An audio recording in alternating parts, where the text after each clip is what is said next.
Assalamualaikum warahmatullahi wabarakatuh. Hai, perkenalkan, saya Anindya Adila Syahira Sofi.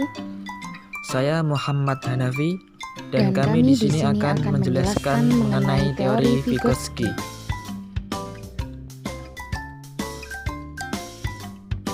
Sebelum kita masuk pada teori belajar Vygotsky, apa sih yang dimaksud dengan belajar itu? Belajar adalah suatu proses individu dalam memahami dan mengerti akan sesuatu yang berguna bagi segala aspek kehidupan dan bermanfaat di kemudian hari. Inti dari proses belajar pada hakikatnya adalah sebagai sarana mentransferkan hal-hal yang bermanfaat. Tujuan belajar. Belajar bukan hanya terletak pada proses penguasaan materi-materi formal saja, tetapi juga pada proses pengembangan sikap-sikap positif terhadap pembelajaran, berbagai penelitian, dan penemuan serta kemampuan individu untuk memecahkan suatu masalah. Jika hanya menyajikan materi-materi formal saja, tidak akan membuat individu mempunyai sikap yang kompleks seperti itu. Itu semua adalah bagian dari belajar demi menemukan jati dirinya sendiri. Oke, selanjutnya sekelas mengenai profil dari Lev Vygotsky. Nama lengkapnya adalah Lev Semyonovich Vygotsky. Tempat tanggal lahir di Rusia, tanggal 17 November 1896. Ia keturunan Yahudi. Ia mulai tertarik pada psikolog pada saat umur 28 tahun. Nah, kali ini mengenai teori perkembangan kognitif Vygotsky. Perkembangan kognitif memang sejak lama sudah banyak ditulis oleh pakarnya dan telah lama diuji oleh ahlinya. Namun, teori belajar Vygotsky selalu dijadikan bahan rujukan karena sangat berbeda dari ulasan disiplin ilmu yang lain. Menurut Vygotsky, pengetahuan dan perkembangan kognitif setara dengan teori psikogenesis, di mana rasa kesadaran sosial adalah yang utama dan rasa individualnya bersifat derivatif atau turunan.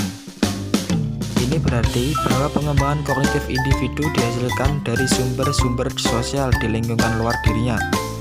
Namun bukan berarti seseorang tersebut adalah pihak yang pasif pada perkembangan kognitifnya, tetapi ia juga dituntut berperan aktif dalam membangun pengetahuannya sendiri. Lev Vygotsky merupakan tokoh dalam dunia psikolog pendidikan yang memandang proses pembelajaran yang terjadi dari segi sosial. Sejalan dengan Piaget, ia pun membenarkan bahwa perkembangan kognitif terjadi secara bertahap. Namun, ia tidak setuju dengan pemahaman Piaget bahwa seorang anak memasuki dunianya sendiri dan membentuk realita batinnya sendiri. Ia juga menegaskan bagaimana peranan orang lain dapat mempengaruhi perkembangan si anak. Secara singkat, Vygotsky membedakannya menjadi actual development, di mana seorang anak dapat melakukan sesuatu tanpa bantuan orang lain, dan potential development, di mana seorang anak melakukan sesuatu dengan bantuan atau petunjuk dari orang lain. Perkembangan kognitif teori belajar Vygotsky setara dengan sosialnya dibagi menjadi tiga. Yang pertama, zona perkembangan proksimal, zone of proximal development, yang dibedakan menjadi dua tingkatan. Yang pertama, tingkat perkembangan aktual yang terlihat dari keberhasilannya menyelesaikan tugas-tugas atau memecahkan masalahnya dengan sendiri.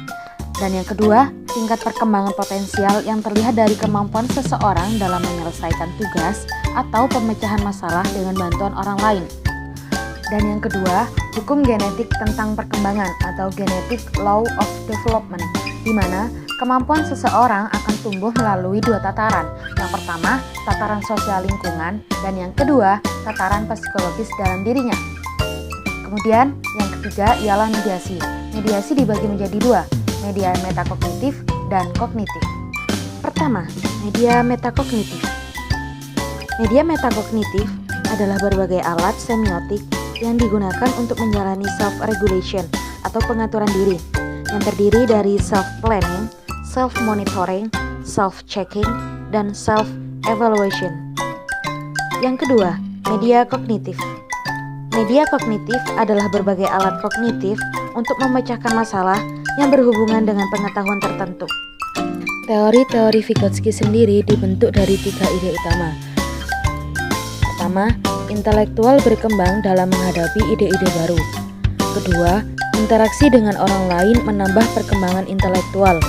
Ketiga, Guru adalah mediator dalam pembelajaran siswa. Terkait beberapa keuntungan dari teori belajar Vygotsky, anak diberikan kesempatan yang besar untuk meningkatkan zona perkembangan proksimalnya melalui belajar dan berkembang. Yang kedua, mengaitkan pembelajaran dengan tingkat perkembangan potensial daripada tingkat perkembangan aktual.